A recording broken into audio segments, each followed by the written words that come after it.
Clements Center for National Security. As I think most of you know, the Clements Center for National Security exists to train the next generation of national security leaders. And we think that's probably some of you out there right here.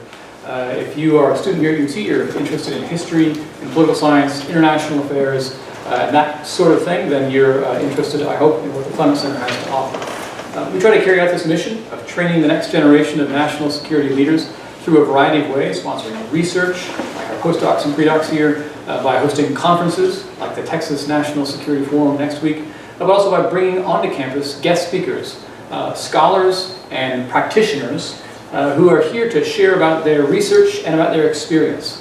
And we're happy today to have one of both a scholar and somebody who spent a bit of time in government, Dr. Matthew Dallek from George Washington University. Matthew Dallek teaches there at George Washington. He's here to talk about his most recent book, Defenseless Under the Knife, the Roosevelt Years and the Origins of Homeland Security, which I'm looking forward to hearing more about. His earlier book on the Reagan Revolution, The Right Moment, Ronald Reagan's first victory and a decisive turning point in American politics, is a book about the cause and the consequences of the Reagan moment in American history. He's a widely published, a prolific author. You can find his writing in a variety of places. He's also taught at the University of California. He's been a fellow at the Woodrow Wilson Center and a variety of other places. He worked on Capitol Hill for Dick Gephardt for a number of years, also did some time with the FCC, and he's got some interesting stories about his time in DC if you have time to talk with him afterwards. But thank you for being with us, Dr. Dallek.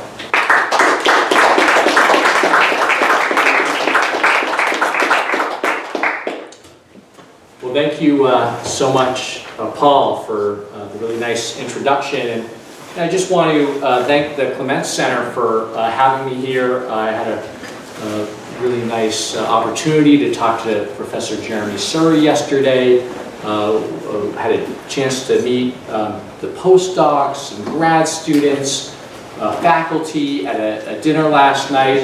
And you know, what it said to me was really kind of, this is one aspect of the university at its best, right? Really, you know, engaged, thoughtful people doing serious research on significant public policy problems. And it's great, too, to be hosted by a center that, that does the history of national security and believes that, you know, history has something to offer policymakers. Because that intersection, I think, is so often forgotten. And the fact that, you know, the Undersecretary of Defense and Governor, right, Clements, was such an avid fan of history and read so deeply, but could kind of use that reading, use that experiences, I think is, you know, it's a tribute to him, and it's certainly, you know, I'm grateful for that and for you having me here. So I'll talk for about 35, 40 minutes, take Q&A. Also happy to take questions along the way if anything comes up. The Roosevelt years are typically depicted as a fight against fear. Franklin Roosevelt famously referred to the Great Depression and said Americans had nothing to fear but fear itself. In 1941, he vowed to achieve freedom from fear as a way of essentially combating fascism abroad. But I wrote this book partly to highlight what I saw as a less well-known set of fears that roiled the United States during the late 1930s and early 1940s. The fears that fascist planes would bomb U.S. cities, that fifth columnists would topple the government, that chemical and biological weapons would kill civilians, and that mass panic would upend law and order, and perhaps even put a dictator in the White House. And what I argue is that there were essentially two drastically distinct liberal visions for what Homeland Security, which was then called home defense, among other terms, for what home defense should mean in the lives of Americans. And these visions were exemplified by Eleanor Roosevelt and Fiorello LaGuardia, seen here with the President, FDR, on their way to the World's Fair in New York City in 1939, I believe. So this book at one level is an account of the Roosevelt administration's Office of Civilian Defense, which I argue in some ways was a precursor to the Department of Homeland Security today. But the book is not primarily a history of a wartime agency. Rather, I hope it is ultimately a story of the debate that set First Lady Eleanor Roosevelt's social defense vision against New York Mayor Fiora LaGuardia's brand of national security liberalism. And I'll come to describe what I mean by these terms. Eleanor Roosevelt was the agency's assistant director, and LaGuardia was its director. And I argued that their debate during the war years had consequences for the Cold War world and even into our post-9/11 times. But I think their battle is only going to make sense with a bit of context about how new fears upended national security assumptions. Okay. So after World War I, an Italian theorist, Giulio Douhet, famously predicted that in any future war, air power would be decisive. He argued that air fleets would target civilians and industrial centers with the express goal of destroying enemy morale. And by the mid-1930s, he really seemed to be a prophet. News of fascist atrocities from Ethiopia to Spain during the Spanish Civil War to China frightened Americans. And although most Americans remained staunchly isolationist, they increasingly were awash in fears that technological advances coupled with fascist militarism had upended the Monroe Doctrine, right, which since 1823 had held that the United States only really has to worry about internal hemispheric threats in terms of national security. Radio dramas, such as Archibald MacLeish's Air Raid, featured sounds of children screaming as bombs whizzed through the air. And there were a series of these radio dramas, just as one example, in the mid to late 1930s that caught a lot of popular attention. And here you see Orson Welles, the auteur, so to speak, of the War of the Worlds, and Archibald MacLeish performing Air Raid. Some Americans read in newspapers about new super bombers that they were told soon could fly non-stop across the Atlantic and bomb U.S. cities. And as historian Michael Sherry has argued, fantasies about the destructive potential of air power, they outstripped the technological reality in the 1930s. But in hindsight, I think it's fair to say not by much. Okay? So the fantasies outran the reality, but not that much. And the point, though, that I want to make is that the theories about how we would be attacked they began to seep into the culture. So if the Nazis, for example, set up bases in Iceland, or the Azores, or Bermuda, or Brazil, the continental United States, it was said, was going to be bombed. The Nazis were terrorizing civilians on multiple continents, and this combination of military advances and civilian targeting meant that the security bulwark afforded Americans by the Atlantic and Pacific Oceans, that bulwark essentially had been destroyed. And these developments alarmed New Dealers, including Eleanor Roosevelt and LaGuardia and FDR. And in January 1939, okay, which is before really the outbreak, months before the outbreak of World War II in Europe, in January 1939, Franklin Roosevelt said the world, quote, has grown so small and weapons of attack so swift that the distant points from which attacks may be launched are completely different from what they were 20 years ago. Referring, of course, to World War I. Okay? And then, in the spring of 1940, as Hitler's Wehrmacht rolled across the French countryside, FDR gave what I consider a remarkable speech. He gave many remarkable speeches. But in this, and I quote a passage from it in the book, and he essentially announces in this speech that what Americans are reading about in Europe is what they are not quite witnessing, but what is they're absorbing is basically the brutal force of modern war, modern offensive war, loosed in all its horror, is what he calls it. And then he goes on to explain, really kind of gives a lesson, tries to educate the American people about the history of military warfare and the United States' place in it. So he says, the Atlantic and Pacific Oceans were pretty good barriers for us when ships would sail at speeds under sail of 5 or 10 miles an hour. And he said, even when they were powered by steam and they could sail at 15 or 20 miles an hour, they were still pretty, the oceans were still pretty reasonable barriers for the United States. But then he goes on to talk about the introduction of what he calls the new element, air navigation. And he says that air navigation has sped up the speed of possible attack to 200 to 300 miles an hour.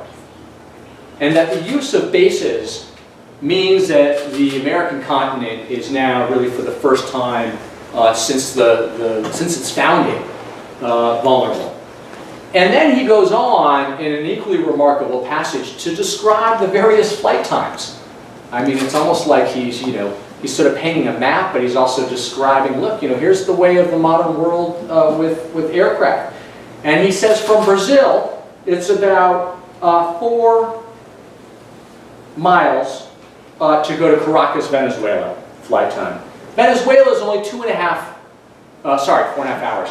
Venezuela is only 2.5 hours flight time to Cuba and the Canal Zone. Cuba and the Canal Zone, 2.25 hours to Tampico, Mexico. And then Tampico is only 2.25 hours flight time to St. Louis, Kansas City, and Omaha, which is, of course, the citadel of isolationism in the United States, the Midwest. And at the end of this passage, he says, quote, "We have had the lesson before us over and over again. Nations that were not ready and were unable to get ready found themselves overrun by the enemy. So-called impregnable fortifications no longer exist." Isolation, then, he was arguing, was a prescription for national suicide. And to some political and military officials, it was really only a matter of time before Americans were attacked on home soil. So I argue that the rhetoric and the radio dramas, coupled with real-world signs that Europe was verging on Nazi domination, created a mood within the United States that made tales of mass panic and social collapse believable in, frankly, ways that I think it is hard for us sometimes to imagine today. And this is a political cartoon of War of the Worlds. And what I like about it is that, of course, it's coming out of radio, sort of modern technology. And you can't quite make it out, but at the bottom, a couple of people who are running and screaming are saying it's the end of the world. And then above, they're saying the Martians are coming. And what I like is that it captures, I think, this idea of a social order unraveling that was so prevalent. So Americans wondered how rational thought would survive when millions of citizens felt besieged with some of the dangers, with the dread of some of the dangers of modern life. And Americans asked pointedly how democracy could withstand the unprecedented power of Hitler's military might and fascist appeal. So New Deal liberals began to grapple with a new set of questions for which they had few good answers. How should government keep civilians safe from enemy attacks? Should bridges and defense factories be protected by armed soldiers and machine guns?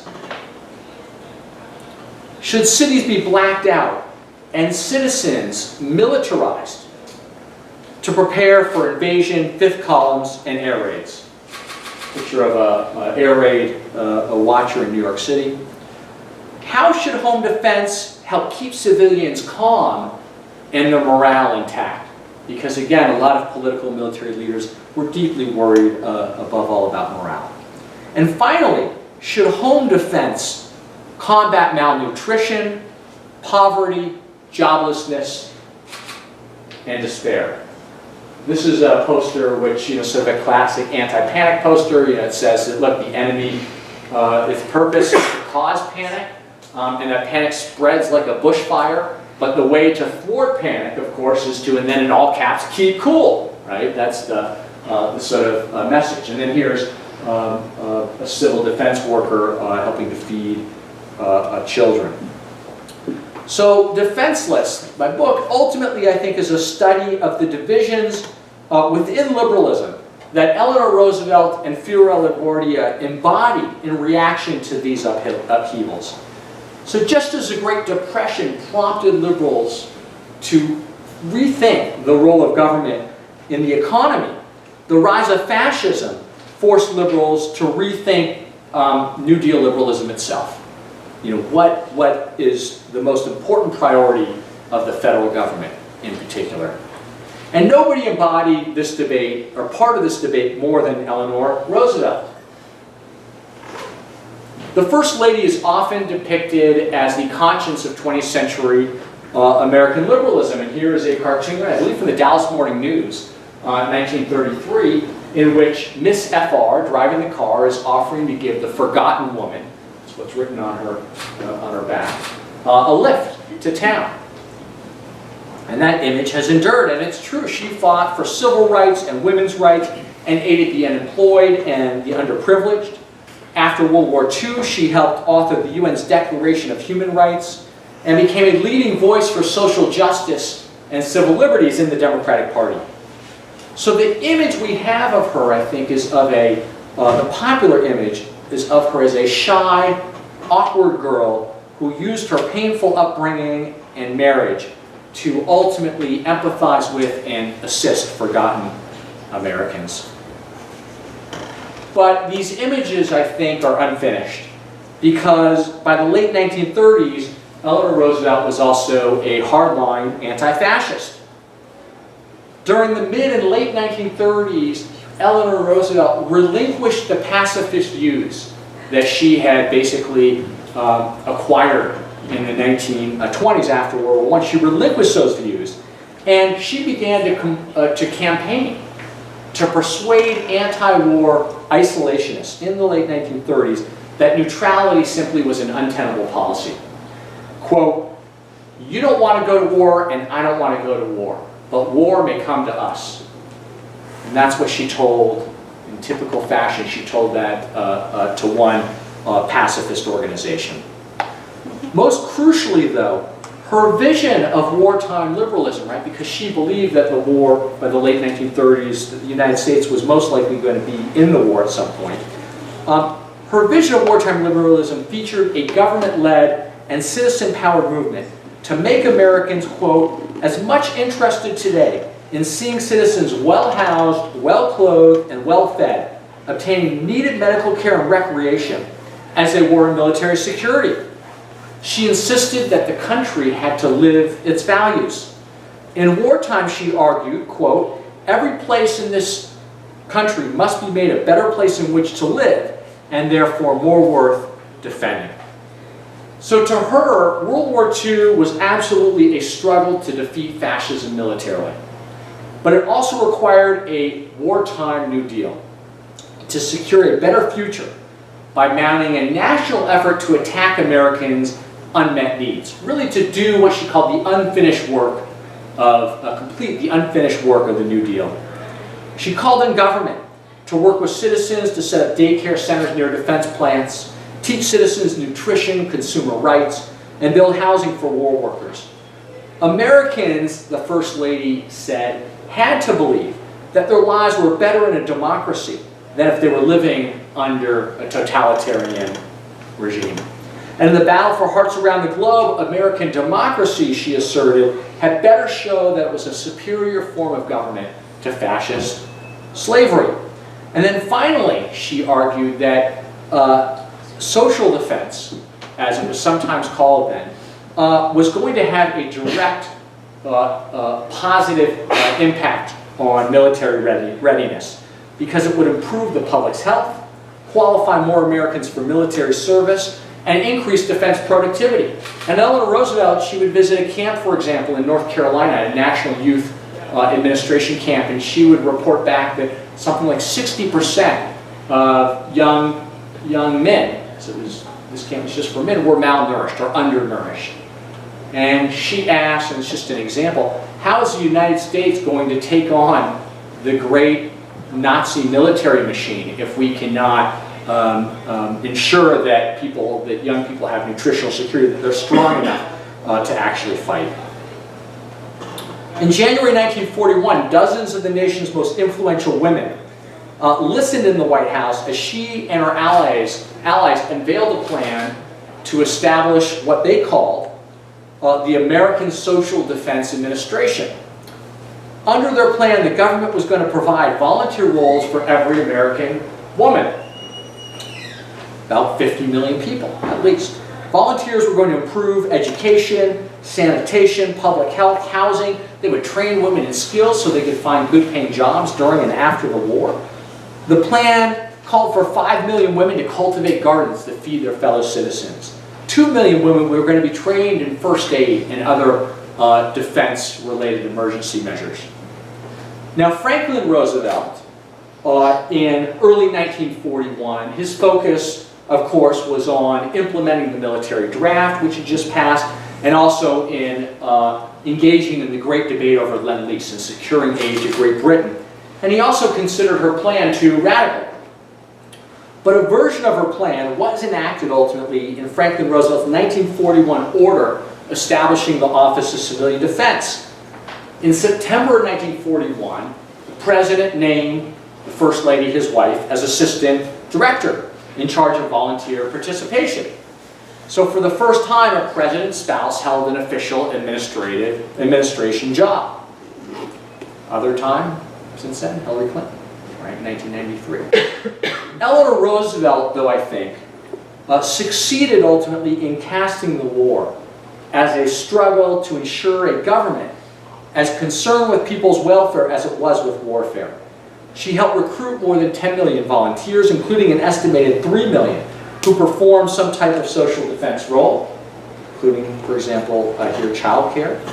Citizens working through the government fed women and children. They provided medical and child care, trained defense workers, led salvage campaigns, improved transit systems, planted victory gardens, and on and on.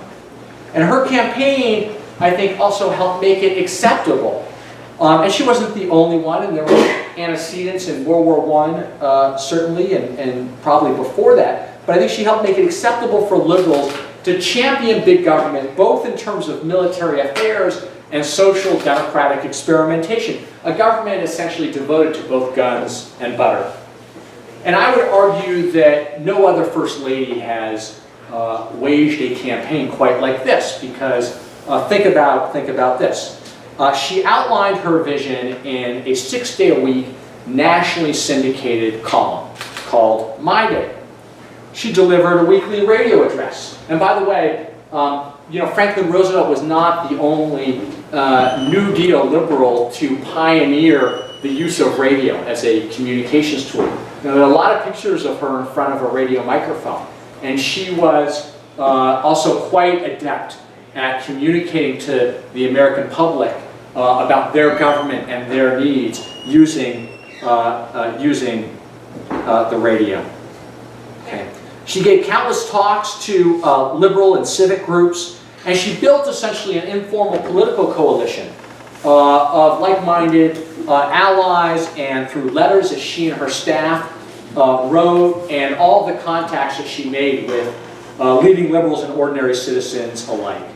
So some liberals in the administration and without, such as Florence Kerr, Joseph Lash, and Eleanor Morgenthau, who was the wife of the Treasury Secretary, but also pictured here with Eleanor Roosevelt in Civil Defense Headquarters.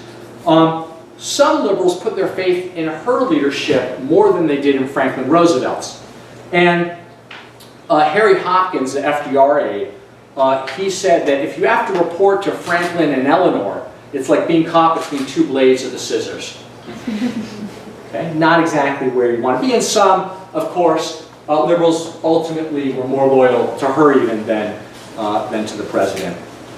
During the war years, she prodded Franklin Roosevelt to defend the New Deal's gains and secured appointments for her allies in the administration. In 1941, when Franklin Roosevelt announced his vision of freedom from want as part of his Four Freedoms address.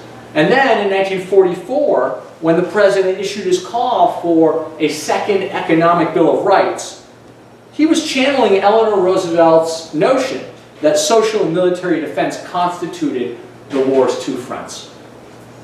Now ultimately, to make a sort of long story short, I argue that social defense took a backseat to military security. But I also argue that the idea of social defense lived on long after she had been ousted as assistant director. Now LaGuardia embodied the guns side of the debate. The image we have of him is as, of course, New York's crusading reform mayor. He helped, in a sense, make modern New York. He forged a partnership with Franklin Roosevelt, grounded on the New Deal. And in doing so, he modernized and humanized the nation's most populous city and helped the poor and immigrants and African Americans weather the Great Depression. His leadership restored faith in City Hall, and that commitment of his to sort of a domestic New Deal activist government in the city, it remained throughout his, even his final term during the war. But at the same time, LaGuardia also worried about social disorder. And I don't know if you can see it, you may not, but at the bottom here, your bottom left-hand corner, this poster is actually signed, in a sense, by the mayor of New York, Fiorello LaGuardia. And of course, this is a picture of a poster of Nazi planes bombing New York City. And this is a message to people that if you lose a friend or a family member or your home, you need to report to your nearest emergency center, to the government. During World War I, LaGuardia had flown combat planes in Italy, and air power fascinated and terrified him. So like the First Lady in the 1930s, the mayor, who after World War I had become a pacifist, by the 30s he renounced his pacifist views. He likened Hitler to street trash, said Hitler should be put in the World's Fair Chamber of Horrors. And he urged the United States to prepare militarily. Watching Rotterdam, Paris, and then London being bombed from his perch in City Hall, LaGuardia thought that American cities were most likely going to eventually meet the same fate. There's actually a picture of LaGuardia's counterpoint, Herbert Morrison, who is just over the shoulder of King George, the second man in the glasses, touring a bombed-out Coventry during the Battle of Britain. LaGuardia set fire and police officials to tour bombed-out London and learn the lessons of British home defense. Quote, "The pupil comes to the master to learn." That was what a New York City firefighter told a press conference in London at the height of the Blitz. The pupil comes to the master to learn. Now LaGuardia was essentially incensed that the administration in late 1940, early 1941 had not yet established a home defense agency. And here he is in a war game before Pearl Harbor, trying on a steel helmet sent to him by his British counterpart, Herbert Morrison. So LaGuardia was furious, and he lobbied the White House continually, along with many other mayors. And eventually, in May of 1941, Franklin Roosevelt signed an executive order, and he tapped LaGuardia to be the home defense chief, the director of this new federal agency, at the same time that LaGuardia stayed on as mayor. LaGuardia began to brandish a new form of national security liberalism that prioritized military over social defense in times of crisis.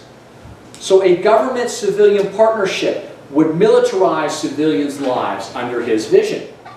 He proposed requiring city workers to volunteer as firefighters and learn how to handle a chemical weapons attack, such as this drill in New York City cleaning up after, I believe, a mustard gas attack. LaGuardia recommended distributing gas masks to 50 million Americans. Now, why 50 million? The Army had designated 300-mile target zones, which were essentially the most vulnerable regions in the United States, 300 miles inland from all of the coasts. And within those regions, there was an estimated 50 million people there. LaGuardia wanted every one of them to have gas masks. He wanted to put a mobile water pump on every city block and establish 5 volunteer fire brigades for every city brigade. So a 4th military branch composed of civilians would prepare cities to endure air raids. Just a few images. Lower Manhattan, LaGuardia apparently was in the audience watching this. This is a demonstration about how civil defense first responders, in a sense, would try to douse the flames after an incendiary bomb hit New York. Anybody know where this is? Times Square? Yeah. So the government actually took these photos really as a kind of PR campaign in which it said, look, this is one of the densest, most densely populated places in the country, and we were able to clear it out in 5 minutes because we sounded an air raid. And they were trying to demonstrate that look how effective our air raid preparedness is.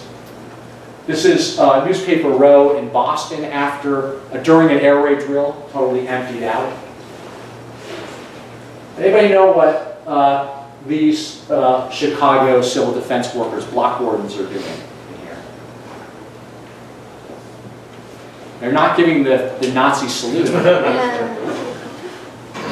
I didn't know until someone actually saw this picture and told me. So apparently this is how they used to pledge allegiance to the flag. Now, we don't do that anymore for obvious reasons, because it looks like Heil Hitler, but I think it captures the idea of a disciplined, quasi-military force that LaGuardia had. Sorry about the poor quality of slide. 3 women fire watchers on top of a rooftop in Detroit.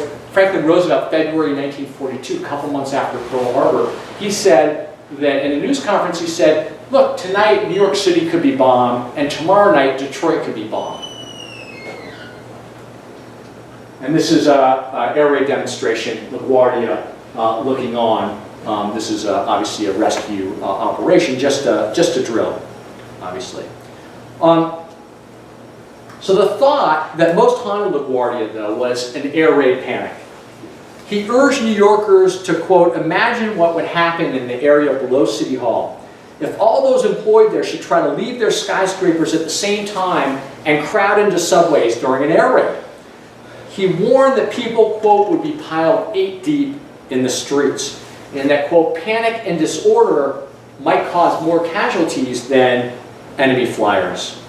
Months before Pearl Harbor, LaGuardia informed Los Angeles residents that air raids, if they came to LA, might turn the people of LA into quote, frantic mobs. He predicted civilians dropping like flies and bleeding to death in the street. The horror would cause what he colorfully termed, quote, a sweeping conflagration of insanity. So LaGuardia used fear. Fear was, I think, both one of his greatest assets, and it was one of his chief defects.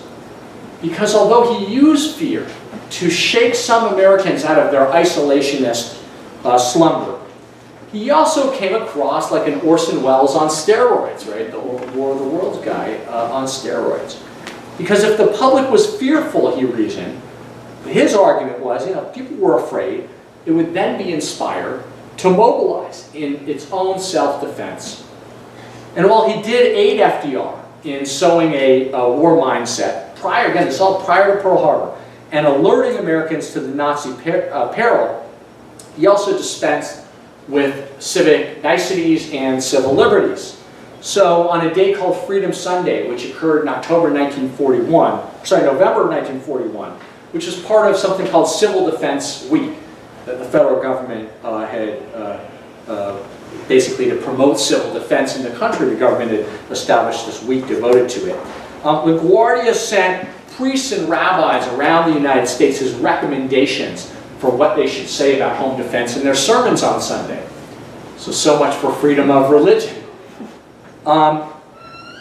He asked citizens to spy on other citizens, shuttered Japanese American clubs and restaurants after Pearl Harbor, called his media critics, quote, Japs and, quote, friends of Japs, and ordered Japanese Americans confined to their homes until their government could determine their status. And he had no authority to do that, but he did order it.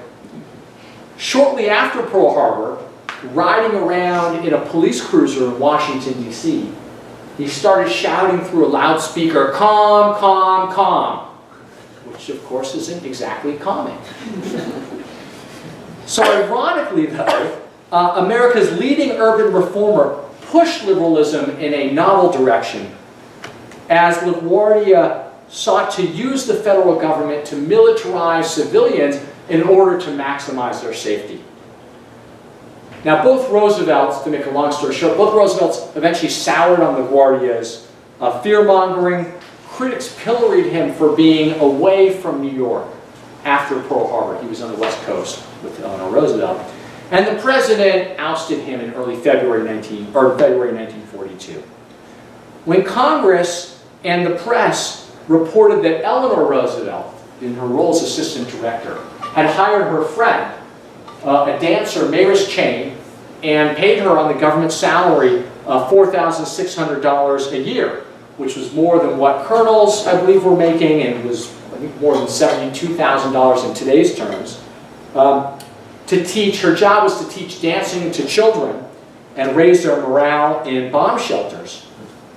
Eleanor Roosevelt became the focus of the nation's first political scandal, major political scandal after Pearl Harbor. And she resigned shortly after LaGuardia, about 2 months, two and a half months after Pearl Harbor. So my book begins with the War of the Worlds and it ends with Franklin Roosevelt's 1944 Economic Bill of Rights address. And it explores other facets of home defense, which I don't really have time to talk about. We can talk about in Q&A. Just a couple pictures. This is Eleanor Roosevelt about a week after Pearl Harbor in Tacoma, Washington. Because she and LaGuardia, within 48 hours of the attacks, flew to what they consider the most defenseless region. She's talking about basically Homeland Security to local officials in Tacoma. The mayor, Harry Kane, is taking notes apparently at the desk. And here she is also in Tacoma meeting with a group of Japanese American youth. Okay? And she had this photo released, and she at one point said that Japanese Americans are citizens just like you and me, and they have the rights of every other American citizen, and she said give them every consideration. Now the Los Angeles Times, in response, called on her, the First Lady, to retire from public life for having defended, quote, the snakes we call Japanese. And it gives you a sense, of course, of the malignant racism and the deep vitriol that was directed in particular at her for trying to stand up, at least in this moment, for Japanese Americans. But I just want to end by saying that I think their debate, which you can think of as guns versus butter, some other respects security versus liberty, that debate had consequences for the post-war world. Elements of Eleanor Roosevelt's social defense ideals, I think, were expressed in Harry Truman's Fair Deal, John F. Kennedy's New Frontier, and Lyndon Johnson's Great Society, all of which rested in part on the notion that without achieving social democracy at home, the United States would be ill-equipped to project its values of freedom and opportunity and human rights overseas. The Peace Corps and War on Poverty asked citizens to get engaged in the issues of the time and take responsibility for their country's future, against, of course, the backdrop of the Cold War. And these programs echoed, in some respects, Eleanor Roosevelt's vision of a grassroots wartime movement to improve life for all at the local level and bring the fruits of democracy to more Americans, to make Americans feel invested in democracy, like democracy works for them. The LaGuardia Eleanor Roosevelt debate also, I think, echoes in our own times as well. Even today, or in sort of the past decade, liberals argue with conservatives and amongst themselves about the proper balance between individual freedom and national security. Some liberals argue, as then President Barack Obama did in 2012, that, quote, nation building right here is at home, end quote, is basically more important, or at least as important, than cracking down on suspected terrorist threats and spilling blood and treasure in the Middle East. And so I just want to suggest by ending here that some of these debates are traceable to the struggle among liberals to alert citizens to the war on two fronts, at home and abroad, during the Roosevelt years. And I think as long as America has enemies overseas and threats from within, the fight over the best balance between guns and butter will remain central to America's national identity. And it's an enduring legacy of the campaign by liberals such as Eleanor Roosevelt and Theodore LaGuardia in World War II to liberate Americans from the grip of fear. So with that, I'm happy to take questions or comments.